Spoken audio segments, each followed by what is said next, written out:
2022 Porsche Cayenne Turbo GT is the highest performing Cayenne yet. There's a new top-of-the-mountain model in the Cayenne lineup as of today. Officially called the 2022 Porsche Cayenne Turbo GT, it's the highest performing crossover to ever come out of Porsche. However, and this is a big one, Porsche tells us it was not developed by the GT department. That department engineers and develops some of our favorites, like the 911 GT3, GT2 RS and many others. The Cayenne Turbo GT adopts the name, but it hasn't been given the exact same treatment as those other GT models. That said, we already know it holds the SUV Nürburgring lap record, and today Porsche reveals everything there is to know about the vehicle. It's not the most powerful Cayenne of all, but it is the most powerful Cayenne that doesn't have help from an electric motor. Porsche took the 4.0-liter twin-turbo V8 in the regular Cayenne Turbo Coupe, then made a ton of modifications. Output increases to 631 horsepower and 626 pound-feet of torque, up 90 and 59 respectively. That's still less than the Lamborghini Urus version of this V8 that makes 650 horsepower and 627 pound-feet of torque, but the Porsche is quicker. The Cayenne Turbo GT has a claimed 0 to 60 miles per hour time of only 3.1 seconds, easily besting the Urus 0 to 62 miles per hour time of 3.6 seconds. That makes it quicker than the 911 GT3, with the PDK, to the mark by 1/10 of a second too. No matter the comparisons, the crossover like the Cayenne closing in on the 3-second mark is eye-opening stuff. The quarter-mile passes in just 11.6 seconds, and Porsche says its top speed is raised to 186 miles per hour. The engine went through numerous changes versus the standard Cayenne Turbo to get it to this mark. Porsche says it uses a new crankshaft, pistons, connecting rods, timing chain and torsional dampers. The exhaust is made of titanium and features a center exit. Porsche says it's significantly louder and weighs 40 pounds less than the Cayenne's regular exhaust. Due to that center exit design, this Cayenne loses any towing capability, so look elsewhere if you want to take advantage of the Cayenne's stout 7,716-pound towing capacity. If you were thinking that putting the GT badge on the Cayenne might bring back the Cayenne's manual transmission, we're sorry to disappoint. The Cayenne's 8-speed automatic transmission is back in business, but Porsche says it's been modified to provide quicker shifts. Like every other Cayenne, this one is all-wheel drive. The drivetrain's thermal capacity has been increased too, with the addition of a water-cooled transfer case. Porsche heavily modified the suspension beyond what the standard Turbo Coupe offers. Off the top, Porsche lowered the ride height by 0.67 inch. The air suspension stays, but it's 15% stiffer. All of the electronically controlled chassis systems are recalibrated, and the dampers are retuned, as well. Porsche's electromechanical anti-roll bars are enhanced to allow for even less body roll. The torque vectoring system is improved to sharpen turn-in response. Larger wheels, by 1 inch, are fitted up front, and negative camber is increased by 0.45 degrees.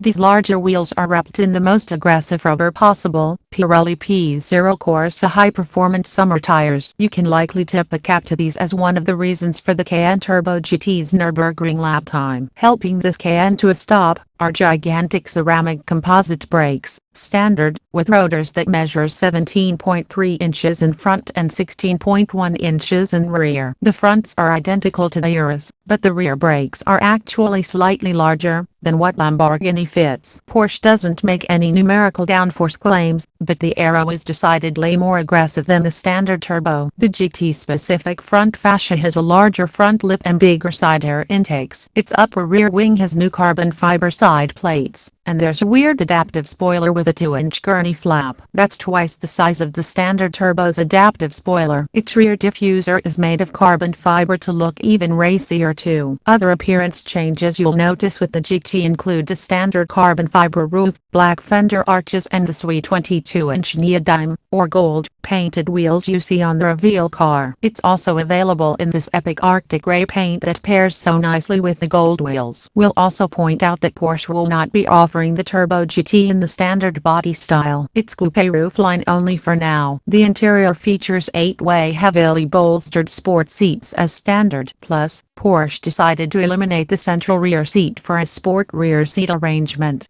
Instead of a center seat, Porsche provides you with a small storage bin and extra-large bolsters on the two seats flanking it. There will be no option to get that fifth seat back. Porsche tells us all of the seats are covered in Alcantara with contrast stitching in either neodyme or Arctic Grey. Turbo GT can be found stitched into the headrests, and the sports steering wheel has a yellow 12 o'clock marker that matches the standard yellow brake calipers. If you want Porsche's wildest crossover, it's not going to be cheap. Pricing starts at $182,150, including the destination charge. For some perspective, the current Cayenne top mark is the Turbo SE Hybrid, that starts at $169,150. It's cheap compared to the Urus, that starts at $200,000, and the last Urus we drove had a final sticker of $270,000. Dealers are expected to begin seeing them arrive in early 2022.